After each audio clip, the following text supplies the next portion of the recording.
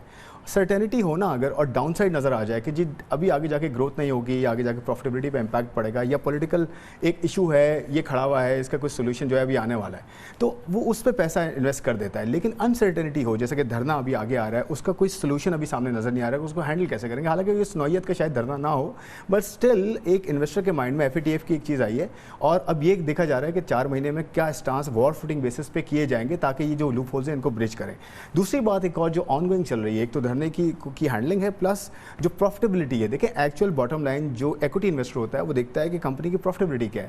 میں آپ کو ایگزیکٹلی تو ابھی ہو کیا رہا ہے، اگر آپ ابھی ریزلٹس دیکھیں ایز آف ٹوڈے تقریباً کوئی 25% ریزلٹس آ چکے ہیں ٹوٹل یونیورس کی. اگر آپ بات کریں تو اس میں ابھی تک کی جو پرفارمنس ہے وہ 17% انکریز ہے کوارٹر بیسس پہ اگر آپ لاسٹ ایئر کی بات کریں. بیٹر پرفارمنس بالکل. لیکن اس میں ہے کیا، اس میں دیکھیں کیچ یہ ہے کہ بینکس کا جو ہے نا پروفٹیبلٹی 50% اوپر ہے ابھی تک جو بینکس کے آ چکے ہیں. تو اگر میں بینکس کو نکال دوں تو آپ کی پروفٹیبلٹی ایکچولی ڈکلائن میں کنورٹ ہو رہی ہے 7%. لیکن بینکس کے علاوہ بھی اینگلو فرٹیلائزر کی بڑی اچھی ریزلٹس آئے ہیں، خالی بینک کے اچھے ریزلٹ. میں ایکسپلین یہی کر رہا ہوں کہ بینکس کو اگر میں نکال دوں لیٹ سے، کیونکہ بینکس میں دیکھیے 2 چیزیں ہوئی تھیں، انٹرسٹ ریٹس بڑھ گئے تھے، اس کی وجہ سے اس کو امپیکٹ پڑا ہے without any very positive impact on the economy. ابھی تک تو کوئی اکانومی پہ لینڈنگ تو نہیں ہوئی نا ایز سچ، کیونکہ ریٹس بہت بڑھ گئے ہیں. تو دوسری چیز میں آپ کو بتاتا ہوں، جو پچھلا کوارٹر تھا اس میں KSE 100 کی پروفٹیبلٹی 6% ڈاؤن تھی کوارٹر.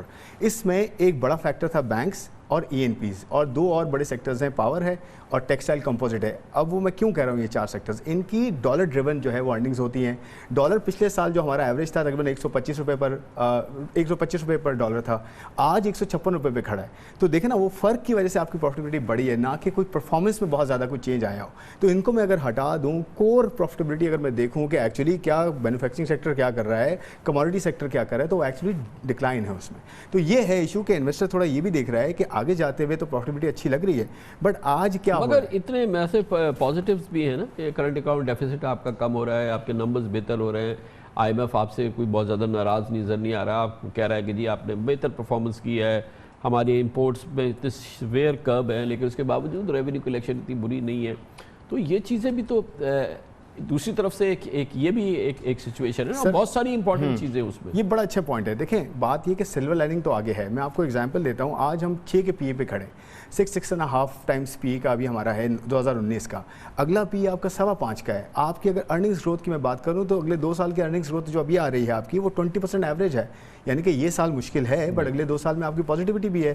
پھر آپ کا PE آپ 40-45 بلکہ 50% ڈسکاؤنٹ پہ آپ کھڑے ہیں پورے ریجن کے. انٹرنیشنل مارکیٹ میں انٹرسٹ ریٹس گر رہے ہیں. آپ کے یہاں PIBs میں 150 بیسس پوائنٹ کی کمی ہوئی ہے بیکاز آف ہاٹ منی، اور آپ کا 80 بیسس پوائنٹ جو ہے ٹی بلز میں بھی کمی ہوئی ہے، جس کی وجہ سے آپ کی ایک ریلی بنی ہے. دیکھیں سلور لائننگ ہے، بٹ آج جو سینٹیمنٹ ہے کہ یہ دھرنا ہو گیا، FATF ہو گیا اور آپ کے ایشوز LOC کے شروع ہو رہے ہیں. لیکن کچھ لوگ کہتے ہیں کہ اس کی ایک بڑی ٹیکنیکل ریزن بھی ہے کہ رول اوور کا ویک ہے، لوگ اپنی پوزیشن اسکوائر کرتے ہیں اور یہ ایک ٹیکنیکل ریزن ہے اور اس ویک میں آپ کو پریشر نظر آتا ہے. دیکھیں 4600 پوائنٹ کی تیزی ہوئی ہے اگر آپ دیکھیں کہ منیمم کتنا تھا مارکیٹ کا، اور جو کریکشن ہوئی ہے تقریباً 1100 پوائنٹس کی ہوئی ہے. اس کا مطلب یہ کہ ابھی بھی ہم پازیٹیو ہی کھڑے ہیں اور ریکوری ایکسپیکٹڈ ہے. بٹ سر یہ جو ایشو ہے نا آپ کا دھرنے کا ہو گیا، FATF پہ کوئی کانکریٹ چیز نظر آ جائے، پھر آپ کا IMF کا بھی جو ریویو چل رہا ہے اس پہ کچھ بہتری آ رہا ہے کہ وہ ان کے اسٹیٹمنٹس تو اچھے آ رہے ہیں. لیکن اچھی بات یہ ہے کہ اپرچونٹی ابھی ہے. آپ کے یہاں کوئی گلوم اینڈ ڈوم کی بہت بہت شکریہ جناب. خرم شہزاد ہمارے ساتھ موجود ہے. کمرشل بریک اس کے بعد ذکر کرتے ہیں. حکومت سندھ کہتی ہے کہ اب ہم رسپونڈ کر رہے ہیں، صفائی ہم نے کرنی شروع کر دی ہے. اس سلسلے میں بہت میننگ ڈیولپمنٹ ہوئی ہے، ایک پورا پرماننٹ سسٹم بنا رہے ہیں، روڈز کو ٹھیک کر رہے ہیں. چیف منسٹر ان کی گورنمنٹ کا کہنا یہ ہے کہ ہمیں سنا جائے. ہم سنتے ہیں چھوٹے سے وقفے کے بعد.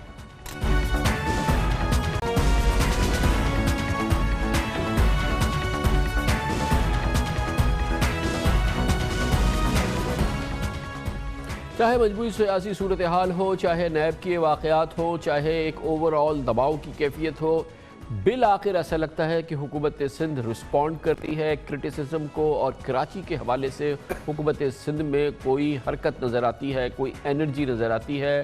اور اس کا اظہار ہو رہا ہے اور اس کو بھی اکنالج کرنا ضروری ہے۔ وزیر اعلیٰ سندھ مراد علی شاہ کی سربراہی میں ان کی 30 روزہ صفائی مہم کل اختتام پذیر ہوئی ہے۔ 1 مہینے کے دوران واقعی لگتا یہ ہے کہ اس میں کام ضرور ہوا ہے، 1 مہینے جاری رہا ہے، لیکن یہ بہت ہمالیائی کام ہے جو کہ اتنی آسانی سے کم ہونے والا نہیں ہے، لیکن بہرحال ایک قابل ذکر ایکٹیویٹی تھی جو دیکھنے میں آئی، جس کی تفصیلات آج ان کے مشیر قانون مرتضیٰ وہاب نے بیان کی۔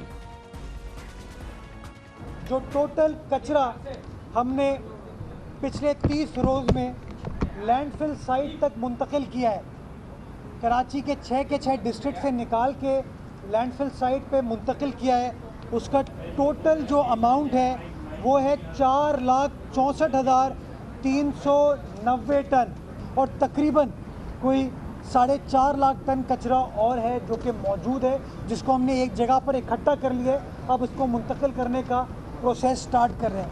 اگر وعدہ کسی نے وفا کیا ہے تو وزیر اعلیٰ سندھ نے کیا ہے، جہاں جہاں صفائی کی اور ضرورت ہے، میں نے بتایا آپ کو کہ ابھی بھی کچرا موجود ہے اور اس کچرے کو کلیئر کرنے کی ذمہ داری آج بھی ہماری ہے، انشاءاللہ اس ذمہ داری کو ہم پورا کریں گے۔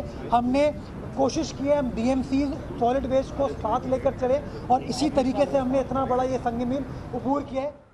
یقیناً اگر یہ مومنٹم برقرار رہتا ہے، یہ کاوش اسی طرح سے چلتی رہتی ہے، اس میں اتنی کمٹمنٹ نظر آتی ہے، تو شاید آنے والے کچھ مہینوں میں کراچی والوں کے آنسو کچرے کے حوالے سے کچھ پوچھنا شروع ہو جائیں گے، لیکن مسائل بے پناہ ہیں اور ہر جانب مسائل ہی مسائل نظر آتے ہیں۔ جب کراچی کی بات کرتے ہیں حالیہ بارشوں کے بعد، اور ویسے بھی مجموعی طور پہ کراچی کی سڑکوں کا حال بے ہنگم حال ہے، تباہ حال سڑکیں ہر وقت اپنے والی وارث ڈھونڈتی رہتی ہیں، اور اس معاملے میں بھی ہمیں دیکھنا یہ ہے کہ حکومت سندھ کب ایکشن میں آتی ہے۔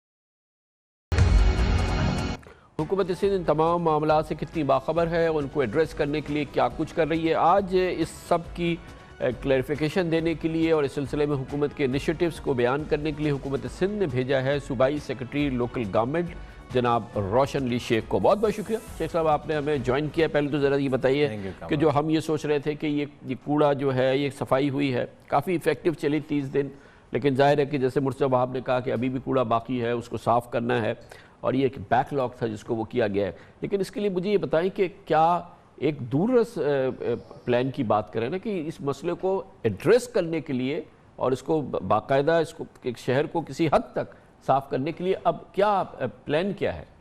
کامران بھائی تھینک یو ویری مچ۔ اس وقت یہ جو 30 دن کی آپ نے بات کی ہفتہ صفائی کی مہم، یہ صرف ایک کمپوننٹ ہے اس ایک integrated comprehensive solid waste management plan کا، جو ہم جس پہ کراچی میں عمل کر رہے ہیں، اور یہ کمپوننٹ تھا صرف آپ کا جو بیک لاگ 10 سال 20 سال سے پڑا تھا اس کو اٹھانے کے لیے، اور اس میں ہم نے 90% سکسیس حاصل کر لی ہے، اور اس وقت تک اراؤنڈ 9,80,000 کے قریب جو ہے ٹنز ہم کچرا کونوں کھدروں سے دوسری مختلف جگہوں سے نکال کے ٹیمپرری گاربیج ٹرانسفر اسٹیشنز تک یا لینڈ فل سائٹ تک پہنچا رہے ہیں۔ لیکن اصل پلان اس سے اور بڑا ہے۔ اس کے ساتھ ساتھ ہم نے جو ڈیلی آپ کی فریش گاربیج تقریباً 14,000 ٹن روزانہ پیدا ہو رہی ہے، اس کو ہم جو اٹھانے والی مشینری ہے اس کو ہم نے فعال کیا ہے۔ سپٹمبر تک روزانہ یہ کچرا اٹھ رہا تھا اراؤنڈ 7,000 7,500 6,000، اس کو اب ہم 14,000 تک لے آئے ہیں، تو ہم نے وہ ایفیشنسی اب 100% اچھا یہ بتائیے، یہ مسئلہ حل ہو گیا؟ کیونکہ ایک بڑا مسئلہ تھا صوبائی حکومت، شہری حکومت، ڈی ایم سیز، اور ایسا لگتا تھا کہ یہ جب تک یہی مسئلہ نہیں حل ہوگا تو یہ کیسے سارٹ آؤٹ ہوگا؟ یہ سارٹ آؤٹ ہو گیا مسئلہ؟ یہ اس میں چیف منسٹر صاحب نے سب سے پہلے اسی پہ فوکس کیا، ایک کوارڈینیشن کمیٹی بنائی، اور کوارڈینیشن جو گیپس تھے وہ ہم نے بالکل ٹھیک کیے ہیں۔